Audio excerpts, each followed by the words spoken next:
اس programme کے اخراجات جو اسمر منسٹریز کے دوست اور پارٹنرز ادا کرتے ہیں۔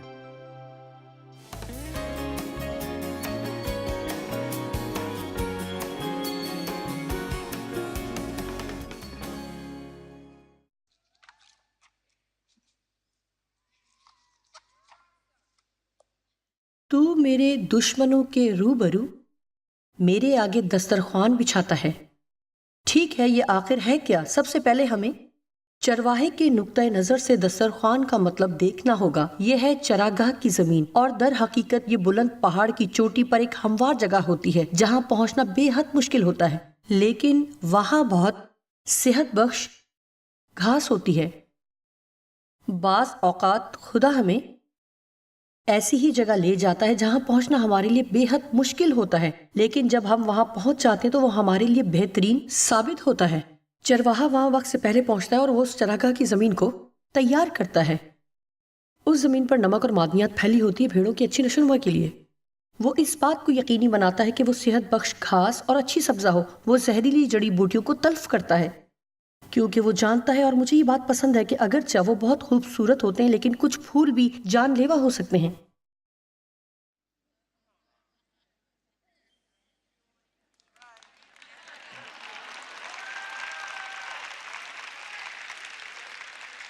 سنیے، وہاں کچھ ہے۔ وہ جانتا ہے کہ بھیڑیں وہاں جائیں گی اور جو انہیں اچھا لگے گا وہ کھا لیں گی۔ میرا مطلب ہے اگر اچھی چیز ہے تو اچھی ہی ہوگی، لیکن ہر چمکتی چیز سونا نہیں ہوتی۔ آمین۔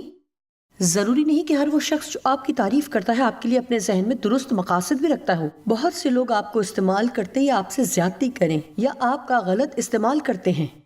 لہٰذا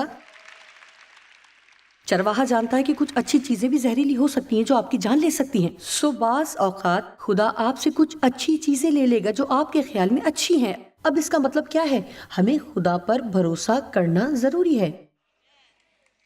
خیر، ابلیس میں آپ کو بتاتی ہوں کہ ابلیس زندہ ہے اور زمین پر حکومت کرتا ہے اور وہ ہمارے خلاف آئے گا، لیکن اگر ہم نے واقعی خود کو خدا کے ہاتھ میں دے رکھا ہے اور پورے دل سے اس سے محبت کرتے ہیں تو خدا اس بات کو یقینی بنائے گا کہ جہنم کا کوئی ابلیس کسی بھی طرح آپ کو مستقل نقصان نہیں پہنچا سکے گا۔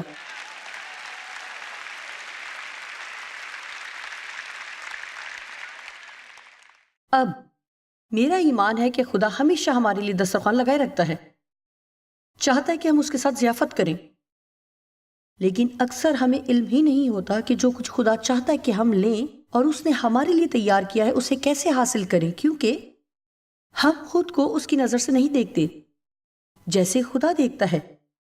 اب ہم 2 سیموئیل 9 باب دیکھتے ہیں اور خدا کے کلام سے سبق سیکھیں۔ ایک عظیم سبق ہے۔ آپ جانتے ہیں کہ خدا کی معیشت میں آپ کو ہر اس چیز کا حقدار ہونے کی ضرورت نہیں جو وہ آپ کے لیے کرتا ہے۔ آپ کو صرف ایمان رکھنا ہے کہ وہ بھلا ہے۔ آپ اپنے بارے میں کیا محسوس کرتے ہیں؟ آپ اپنے بارے میں کیا سوچتے ہیں؟ خوشخبری یہ ہے، ہم وہ لوگ ہیں جو کمزور ہیں، ہم غلطیاں کرتے اور ناکام ہوتے ہیں، لیکن خدا ہر حال میں ہم سے محبت کرتا ہے۔ اور سب سے بہترین بات جو خدا کے کلام میں آپ پائیں گے کہ روحانی طور پر کامل نہ ہونے کے باوجود جب بھی آپ مشکل میں پڑتے ہیں تو بھی جب خدا کے پاس جائیں گے تو وہ آپ کی مدد کرے گا۔ اس کا ہرگز یہ مطلب نہیں کہ وہ ہمارے مسائل پر کام نہیں کرے گا۔ وہ کبھی بھی یہ نہیں کہتا، او کیونکہ تم نے یہ کیا میں تمہاری مدد نہیں کر سکتا، او کیونکہ تم نے وہ کیا میں تمہاری مدد نہیں کر سکتا۔ لہٰذا اس بات سے کوئی فرق نہیں پڑتا کہ آپ نے اپنی زندگی میں کیا کچھ غلط کیا۔ اگر آج صبح آپ اس مقام پر ہیں جہاں آپ خدا کی خدمت کرنا چاہتے ہیں، توبہ کرنے اور درست کام کرنے کی کوشش کرتے ہیں، تو آپ کو خدا سے کچھ کرنے کے لیے کہتے ہوئے ذرا بھی شرمانے کی ضرورت نہیں۔ آپ کو خدا کی بھلائی کے حقدار ہونے کی ضرورت نہیں، یہی رحم کہلاتا ہے۔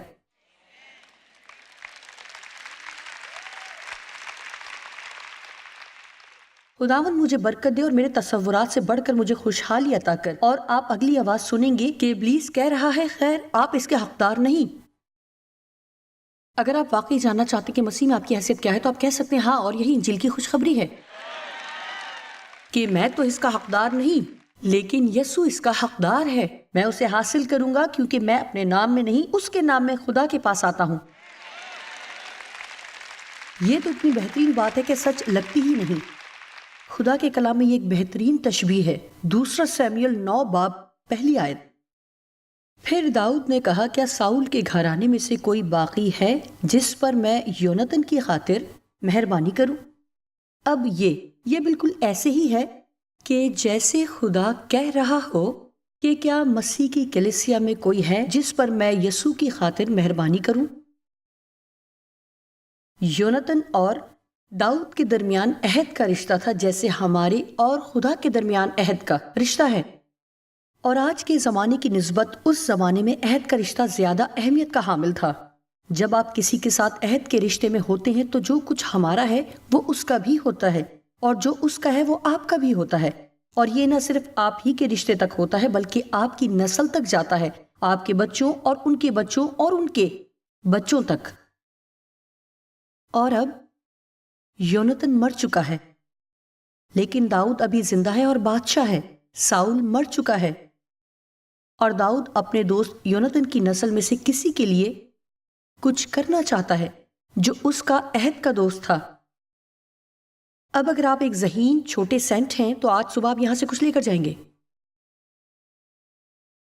اور ساؤل کے گھرانے کا ایک خادم بنام زیبا تھا، اسے داؤد کے پاس بلا لائے۔ بادشاہ نے اس سے کہا کیا تو زیبا ہے؟ اس نے کہا ہاں، تیرا بندہ یہی ہے۔ تب بادشاہ نے کہا اس سے کہ کیا ساؤل کے گھرانے میں سے کوئی نہیں رہا تاکہ میں اس پر خدا کی سی مہربانی کروں؟ زیبا نے بادشاہ سے کہا یونتن۔ اب آیت 3 دیکھیں، یونتن کا ایک بیٹا رہ گیا ہے جو لنگڑا ہے۔ اب اس کا یہ مطلب ہے کہ ہاں ایک شخص بچا ہے لیکن اس کے ساتھ بہت سی خرابیاں ہیں۔ وہ کوئی ایسا شخص نہیں جس کی آپ مدد کرنا چاہیں گے، وہ کسی مدد کا حقدار نہیں، اس کی زندگی میں بہت سے مسائل ہیں۔ تب بادشاہ نے اس سے پوچھا وہ کہاں ہے؟ زیبا نے بادشاہ کو جواب دیا وہ لودیبار میں امییل کے بیٹے مکیر کے گھر میں ہے۔ اور آیت 5 داؤد بادشاہ نے اسے بلوا لیا، اور مجھے آیت 7 بہت پسند ہے۔ داؤد نے اس سے کہا مت ڈر، کیونکہ میں تیرے باپ یونتن کی خاطر ضرور تجھ پر مہربانی کروں گا۔ آپ جانتے ہیں خدا آپ سے کہنا چاہتا ہے کہ ڈرے نہیں، اپنی ماضی کی غلطیوں پر خوفزدہ زندگی بسر نہ کریں، چاہے وہ آج صبح ہی کی غلطی ہو۔ میں یسوع کی خاطر تم پر مہربانی کروں گا۔ میں تم پر اپنی بھلائی اس لیے ظاہر نہیں کروں گا کہ تم اس کے حقدار ہو یا تم نے یہ کمائی ہے، بلکہ جو یسوع نے تمہارے عوض کیا اس وجہ سے۔ یہ ہے مسیح میں ہونے کا مطلب۔ آمین۔ کسی کو ضرور خوش ہونا چاہیے۔ اور داؤد نے اس سے کہا مت ڈر، کیونکہ میں تیرے باپ یونتن کی خاطر تجھ پر ضرور مہربانی کروں گا، اور تیرے باپ ساؤل کی زمین تجھے پھر دوں گا۔ اور یہ سنے، اور تو ہمیشہ میرے دسترخوان پر کھانا کھایا کر۔ ہمیشہ میرا دسترخوان، اب کھانے کا مطلب ہے قبول کر۔ اور باب کے اختتام تک وہ 1 2 3 4 مرتبہ یہ کہتا ہے کہ میرے دسترخوان پر کھانا کھا، میرے دسترخوان پر کھانا کھا، میرے دسترخوان پر کھانا کھا۔ اگرچہ تو دونوں پاؤں سے لگڑا ہے لیکن آ اور میرے میز پر کھانا کھا۔ اور کئی برس پہلے جب پہلی بار مجھے مکاشفہ ملا تو اس بات نے میرے لیے ایک عجیب کام کیا، کیونکہ ان سب چیزوں کی وجہ سے جو میری زندگی میں غلط ہوئی میں اپنے بارے میں برا محسوس کرتی تھی۔ اور اگرچہ میں اب مسیحی اور خدا کی خدمت میں تھی، لیکن بجائے اس بات پر کہ یسوع نے میرے لیے کیا کچھ درست کیا، میری توجہ اس بات پر تھی کہ میں نے اپنی زندگی میں جو غلط کیا۔ خدا کے بارے میں حساس ہونے کے بجائے میں گناہ کے لیے حساس تھی۔ جی، کیا کوئی گھر پر ہے؟ اپنی تمام غلطیوں پر نظریں لگائے نہ رکھیں، ان کا اقرار کریں اور ان کے لیے خدا سے معافی مانگیں، لیکن آگے بڑھیں اور اپنی نظریں خدا پر لگائیں اور دعا میں دلیر بنیں۔ جائیں اور خدا سے وہ سب کچھ مانگیں جو آپ چاہتے ہیں اور جو آپ کی ضرورت ہے، اور وہ بھی جو آپ کرنا چاہتے ہیں۔ خوف زدہ نہ ہوں اور بلند آواز میں کہیں، اس لیے نہیں کہ آپ ان کے حقدار ہیں، بلکہ اس لیے کہ آپ خدا کے فرزند ہیں اور آپ یسوع کے نام میں آتے ہیں۔ میں کبھی بھی اس عورت کو نہیں بھول سکتی جو ایک دفعہ مجھے اسٹور میں ملی۔ وہ ایک ڈپارٹمنٹل اسٹور میں کام کرتی تھی اور وہ بہت برسوں سے مسیحی تھی، لیکن وہ ایسے مسیحی فرقے سے تھی میرے خیال میں جو ہمارے ساتھ خدا کی مہربانی سے پیش آنے کے بارے میں زیادہ نہیں سکھاتے۔ لہٰذا میں نے اس سے پوچھا کہ اس کی ملازمت کیسی جا رہی ہے، کیا اسے کمیشن کی صورت میں ادائیگی ہوتی ہے یا تنخواہ ملتی ہے؟ اور اس نے کہا کہ اسے تنخواہ ملتی ہے، لیکن کچھ کوٹا ہے جو انہیں پورا کرنا ہوتا ہے، اور اگر وہ یہ کوٹا پورا نہیں کرتے تو ان کی ملازمت ختم ہو سکتی ہے۔ اور اس نے کہا کہ آج کل اسے کچھ زیادہ گاہک نہیں مل رہے، اور ہم باتیں کر رہے تھے اور معلوم ہوا کہ وہ مسیحی ہے، اور میں نے کہا اچھا تو تم دعا کیوں نہیں کرتی اور خدا سے کیوں نہیں کہتی کہ تمہارے اسٹور میں لوگ بھیجے؟ اور اس نے مجھے ایسے دیکھا جیسے میرے 3 سر ہوں۔ میرا مطلب ہے یہ وہ عورت تھی جو اپنی زندگی کے 30 برسوں سے چرچ جا رہی تھی، اور وہ نہیں جانتی تھی کہ وہ خدا سے کہہ سکتی ہے کہ وہ لوگوں کی صورت میں اس کی مدد کرے اور گاہک بھیجے۔ اور اس نے میری طرف دیکھا اور بولی اچھا لیکن کیا یہ کرنا ٹھیک ہے؟ میں نے کہا بے شک، خدا تمہیں برکت دینا چاہتا ہے، لیکن آج میری بات سنیں، تم پاتے نہیں کیونکہ تم مانگتے نہیں۔ اگر آپ خدا سے کچھ مانگتے نہیں تو آپ کو کچھ ملے گا بھی نہیں، اور میں تو بجائے کم مانگ کر اسے پورا حاصل کروں، خدا سے بہت کچھ مانگ کر اس کا آدھا لینا پسند کروں گی۔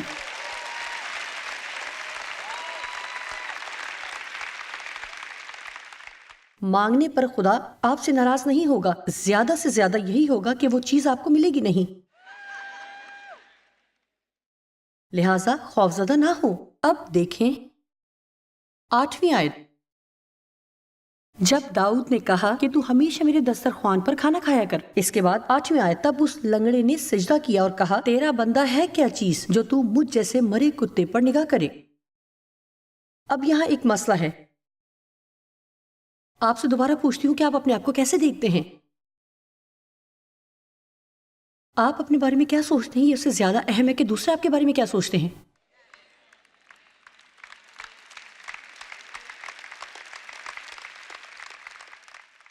کیا آپ خود کو ویسے ہی دیکھتے ہیں جیسا خدا اپنے کلام میں کہتا ہے کہ آپ ہیں؟ کیا آپ ابھی بھی دشمن کے جھوٹ پر کان دھرتے ہیں؟ اس مشقت کی چکی کو چھوڑ دیں، جہاں آپ سمجھتے ہیں کہ آپ کو محنت کرنا اور اس کا حقدار بننا ہے جو خدا آپ کو دیتا ہے۔ اس کا رحم ہر روز نیا ہے۔ آمین۔ اور میں نے جان لیا کہ اگر وہ ہر روز رحم کی نئی کھیپ بناتا ہے تو مجھے گزشتہ پرانا کوٹا ختم کر لینا چاہیے۔ اور 10ویں آیت میں وہ کہتا ہے تو میرے دسترخوان پر ہمیشہ کھانا کھائے گا، اور آیت 11 یہ کہتی ہے اور تو میرے دسترخوان پر ہمیشہ کھانا کھائے گا، اور آیت 13 کہتی ہے آئیے آیت 13 مل کر پڑھتے ہیں۔ سو مفیبوس یروشلم میں رہنے لگا کیونکہ وہ ہمیشہ بادشاہ کے دسترخوان پر کھانا کھاتا تھا، اور اگرچہ وہ دونوں پاؤں سے لنگڑا تھا، اور مجھے یہ بہت پسند ہے کہ اگرچہ اس کی کمزوریاں اور ناکامیاں اس کی زندگی کے ساتھ تھیں، لیکن اس نے بادشاہ کے دسترخوان پر کھانا کھانا کبھی بند نہ کیا، کیونکہ یسوع نے ہماری قیمت چکا دی تاکہ ہم اس لائق ہو سکیں۔ آمین۔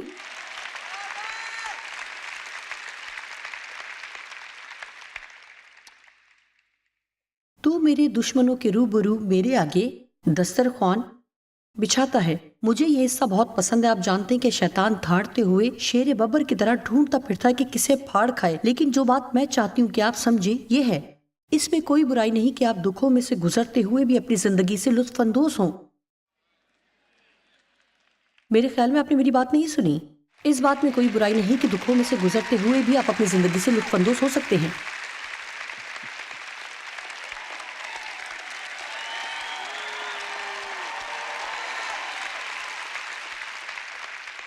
آپ جانتے ہیں کہ دیانتداری کی بات ہے کہ شاید یہ بیان ہی وہ وجہ ہو جس کے لیے آپ میں سے کچھ لوگوں کو خدا آج یہاں لایا ہو۔ جب آپ خوش ہوتے ہیں تو ابلیس پاگل ہو جاتا ہے۔ وہ ہماری شادمانی برداشت نہیں کر سکتا۔ خوشی طاقت ہے، اور بہت سے لوگ سوچتے ہیں کہ اگر وہ کسی دکھ کا شکار ہیں تو وہ اس مصیبت کے دوران زندگی سے لطف اندوز نہیں ہو سکتے، لیکن وہ میرے دشمنوں کے روبرو میرے آگے دسترخوان بچھاتا ہے۔ جب ہم دکھوں میں سے گزر رہے ہوتے ہیں تو بھی ہم بادشاہ کی میز پر جا سکتے ہیں اور بہترین ضیافت کھا سکتے ہیں، ہم اس سے لطف اندوز ہو سکتے ہیں۔ اب آپ سمجھیں؟ کیا آپ میری بات سمجھ رہے ہیں؟ تو نے میرے سر پر تیل ملا ہے۔ واو! گرمیوں کا موسم بھیڑوں کے لیے مکھیوں کا موسم ہے۔ ہر طرح کے طفیلی کیڑے بھیڑوں پر حملہ آور ہوتے ہیں۔ یہ کوئی اچھی بات نہیں، کیونکہ کتابوں میں لکھا ہے کہ ناک میں گھسنے والی مکھیاں بہت تنگ کرتی ہیں اور خطرناک بھی ہو سکتی ہیں۔ وہ بھیڑ کی ناک میں انڈے دے دیتی ہیں اور بھیڑ کی ناک ہی میں وہ انڈے پرورش پاتے ہیں، اور ان سے باریک کیڑے پیدا ہوتے ہیں جو ناک کی نالی میں سے گزرتے ہوئے بھیڑ کے سر میں جاتے اور اس کے گوشت میں پیوست ہو جاتے ہیں۔ اس سے شدید جلن اور سوزش پیدا ہوتی ہے۔ اب آپ کہیں گے ٹھیک ہے جوائس، میں دیکھنا چاہتی ہوں کہ آپ اسے کیا ثابت کرو گی۔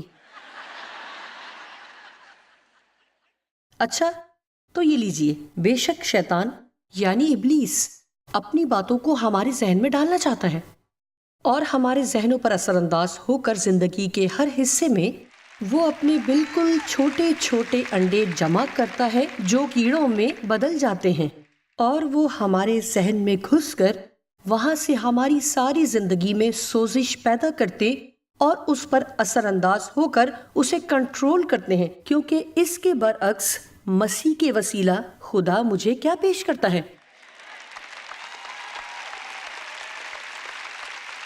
اگر میں اس کا یقین نہیں کرتی تو یہ مجھے نہیں ملے گا۔ تیرے ایمان کے موافق تیرے ساتھ ہو۔ میں خوشخبری پر ایمان رکھ رہی ہوں۔ میں ہر روز کہتی ہوں خداوند میں اچھی خبر کی تلاش میں ہوں۔ مجھے آپ کا نہیں پتا، لیکن مجھے زندگی میں اکثر حوصلہ افزائی کی ضرورت پڑتی ہے۔ میرا مطلب ہے کہ میں بہت محنت کرتی ہوں۔ آج جب گھر جاؤں گی تو بہت تھکی ہوں گی دیکھنے کے لیے کہ کارڈینلز دوبارہ جیتے ہیں کہ نہیں، ڈیو بیس بال کا کھیل دیکھنے جائیں گے۔ آمین۔ یہ بہت اچھی بات ہے اور میں خوش ہوں کہ وہ ایسا کرتے ہیں، لیکن آپ جانتے ہیں کہ مجھے بھی کوئی اچھی خبر چاہیے۔ میں نے سیکھا ہے کہ جو مجھے چاہیے اگر لوگ مجھے نہیں دے رہے تو مجھے لوگوں سے خفا نہیں ہونا چاہیے، لہٰذا میں خدا کے پاس جاتی کہ جو میں چاہتی ہوں اس سے مانگوں، اسے اس کا بندوبست کرنے دوں۔ لیکن دیکھیں، اگر آپ اس کی توقع نہیں کرتے تو آپ کچھ بھی حاصل نہیں کر سکتے، اور آپ یہ سمجھتے ہیں کہ پہلے آپ کو اچھا بننا پڑے گا تو آپ کسی بھی چیز کی توقع نہیں کر سکتے۔ اور میں یہ نہیں کہہ رہی کہ جیسی بھی ہو ہمیں بس گھٹیا اور بری زندگیاں گزارتے رہنا ہے اور خدا اپنی برکات ہم پر انڈیلتا رہے گا۔ میں ان کی بات کر رہی ہوں جو خدا سے محبت کرتے ہیں اور غلطیاں کر جاتے ہیں اور ان پر نادم ہوتے ہیں، اور آپ حقیقتاً اگر آپ راست بازی کی راہ پر آگے بڑھ رہے ہیں اور ہر روز آپ اس میں روشن اور روشن تر ہوتے جا رہے ہیں، لیکن ابھی بھی آپ وہاں نہیں ہیں جہاں آپ کو ہر وقت ہونا چاہیے۔ یہ ایسے ہی ہے جیسے میں نے گزشتہ رات کہا، خدا کا شکر ہے کہ میں وہاں نہیں جہاں میں تھی، لیکن میں وہاں بھی نہیں جہاں مجھے ہونا چاہیے، لیکن میں کہیں درمیان میں ضرور ہوں، اور خدا کے ساتھ چلتے رہنے کا میرا دل آگے بڑھتے رہنا ہے۔ سنیے، اپنے آپ پر خفا ہونا چھوڑ دیں، کیونکہ آپ ہمیشہ درست کام نہیں کرتے ہیں۔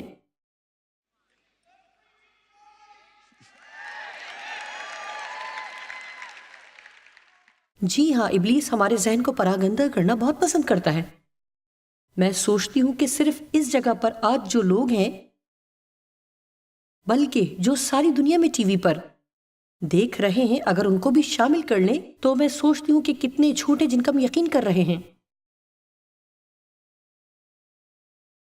اور کتنی چیزیں ہیں جو ابلیس نے ہمیں سال ہا سال سے کہی ہیں جن کو آپ سچ مانتے ہیں، اور یہ جاننے کا واحد راستہ کہ یہ سچ نہیں یہ ہے کہ یہ معلوم کریں کہ یہ کیا کہتی ہیں۔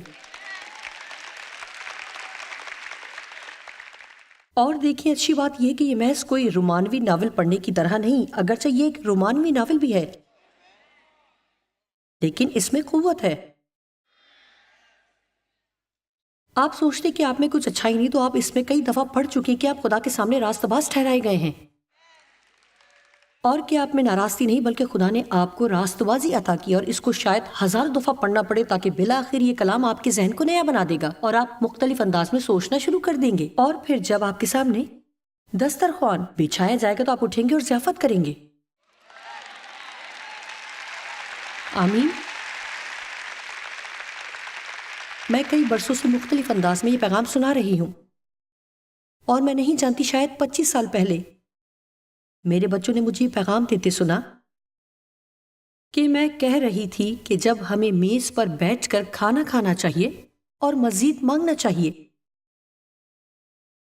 ہم میز کے نیچے فقیروں اور نوکروں کی طرح رینگتے ہوئے جاتے ہیں اور میز سے گرے ہوئے ٹکڑے کھانے پر اکتفا کرتے ہیں۔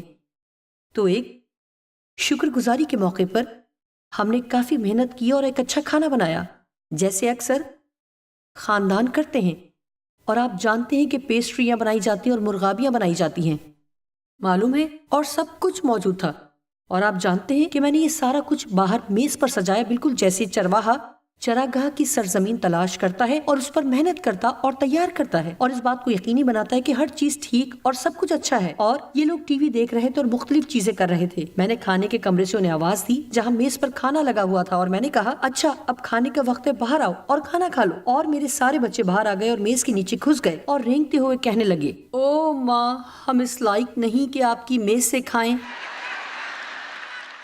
او پیاری ماں، ہم کم وقت ہیں، ہم آپ کی میز پر نہیں بیٹھ سکتے، صرف چند ٹکڑے ہی نیچے پھینک دیں، ہمارے لیے کافی ہوں گے۔ اور مزے کی بات یہ ہے کہ اگرچہ میں جانتی تھی کہ وہ کیا کر رہے ہیں، لیکن مجھے شرمندگی ہوئی اور میں نے سوچا اس فرش سے اٹھو اور یہاں آؤ اور میرے ساتھ بیٹھو، میں نے محنت کر کے یہ کھانا تیار کیا ہے، ادھر آؤ اور کھاؤ۔ اور آپ جانتے کہ آج خدا بھی آپ سے یہی کہنا چاہتا ہے۔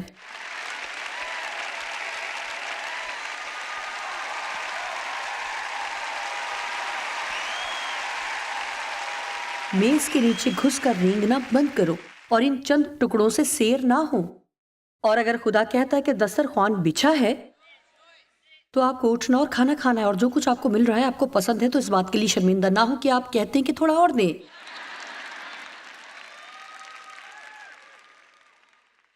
خوشخبری، خوشخبری، تو نے میرے سر پر تیل ملا ہے۔ مجھے یقین ہے کہ بائبل میں تیل پاک روح کو ظاہر کرتا ہے، اور میرا ایمان ہے کہ تو نے میرے سر پر تیل ملا ہے، مطلب ہے کہ میری زندگی میں تو نے مجھے پاک روح کی حضوری سے مسح کیا ہے۔ میں نہیں جانتی کہ آپ مسح کے بارے میں کیا جانتے اور کیا نہیں جانتے، لیکن مسح کا مطلب ہے پوری طرح رنگ دینا یا کسی چیز کو پورے جسم پر مل دینا۔ لہٰذا لفظی طور پر بطور خدا کے فرزند، اگر آپ جانتے ہیں کہ خدا کی حضوری میں کیسے چلنا ہے، تو آپ پاک روح کی طاقت سے مکمل طور پر گھرے ہوئے ہیں۔ لہٰذا جو کچھ آپ کے ارد گرد اس دنیا میں ہو رہا ہے، آپ کے اندر اس سے کچھ اس سے مختلف اور فرق ہوگا۔ اور دوستوں، یہ مسح آپ کو تازگی دیتا ہے، اور یہ میرا مطلب ہے کہ میں صرف موسیقی اور مسح کے ساتھ موسیقی میں فرق جانتی ہوں، میں صرف بولنے اور مسح کے ساتھ منادی میں فرق جانتی ہوں۔ ہمیں جاننے اور مسح کو پہچاننا سیکھنے کی ضرورت ہے، کیونکہ یہ کسی شخص پر یا جو کچھ وہ بول رہے ہیں اس پر خدا کے مسح یا خدا کی حضوری ہی ہے جو آپ کی زندگی میں سے جوؤں اور بندھنوں کو توڑتی ہے۔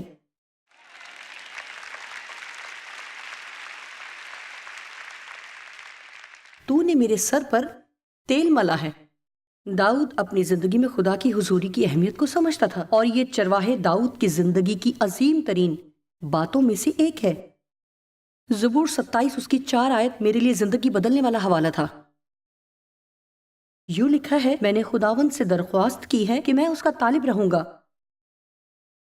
کہ عمر بھر خداوند کے گھر میں رہوں تاکہ خداوند کے جمال کو دیکھوں۔ جب خدا نے مجھے یہ سکھانا شروع کیا، میرا مطلب ہے کہ کوئی ایک چیز نہیں تھی جو مجھے چاہیے تھی، بلکہ میرے پاس چیزوں کی فہرست تھی جو ایک شادمان مسیحی ہونے کے لیے مجھے درکار تھی۔ ان میں سے زیادہ تر اضافی اون تھی، وہ چیزیں جس کی مجھے ضرورت ہی نہیں تھی۔ کیا کوئی گھر پر ہے؟ اور جب میں نے کہنا شروع کیا، اے خدا، ان سب چیزوں سے بڑھ کر میں تجھے چاہتی ہوں، ہمیں خدا کے ہاتھوں کے نہیں، اس کے چہرے کے طالب ہونا ہے۔ ہمیں اس کی حضوری کے طالب ہونا سیکھنا ہے۔ ہمیں اس کی نعمتوں کی نہیں، اس کی حضوری کی تلاش کرنا ہے۔ سنیے، میں آپ کو بتاتی ہوں کہ میری چھوٹی کتیا کو ہر چیز حاصل ہو سکتی ہے اگر وہ میرے ساتھ ساتھ رہے، میرے پیچھے پیچھے آئے، میرے قدموں میں بیٹھے، اپنے چھوٹے سے پنجے اوپر اٹھائے، میری گود میں بیٹھنا چاہے۔ گزشتہ رات وہ میری گود میں بیٹھی تھی، لیکن وہ میری گود سے اتر کر ڈیو کی گود میں جا بیٹھی۔ یہ اچھی بات نہیں ہے۔ تمہیں شادمان گھر صرف اس لیے ملا ہے کیونکہ میں تمہیں چاہتی تھی۔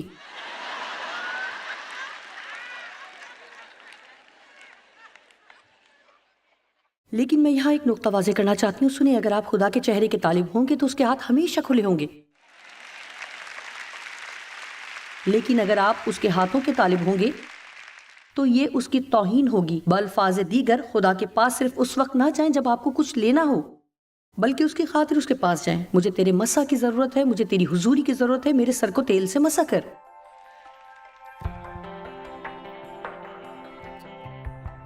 خیر، ہم ہمیشہ یہ یاد رکھنا چاہتے ہیں کہ خدا ایک اچھا چرواہا ہے، اور آپ جانتے ہیں کہ اگرچہ آپ کی زندگی میں کچھ اچھی چیزیں واقع ہوئی ہیں جو اچھی نہ ہو یا آپ کو اچھی محسوس نہ ہوتی ہوں، لیکن خدا پھر بھی بھلا ہے۔ اور آج میں آپ کی حوصلہ افزائی کرنا چاہتی ہوں کہ ہمیشہ خدا کی شخصیت کی وجہ سے اس کے طالب ہوں، نہ کہ اس لیے کہ وہ آپ کے لیے کیا کر سکتا ہے۔ جیسے کہ میں کہتی ہوں کہ اس کے ہاتھوں کے نہیں، چہرے کے طالب ہوں۔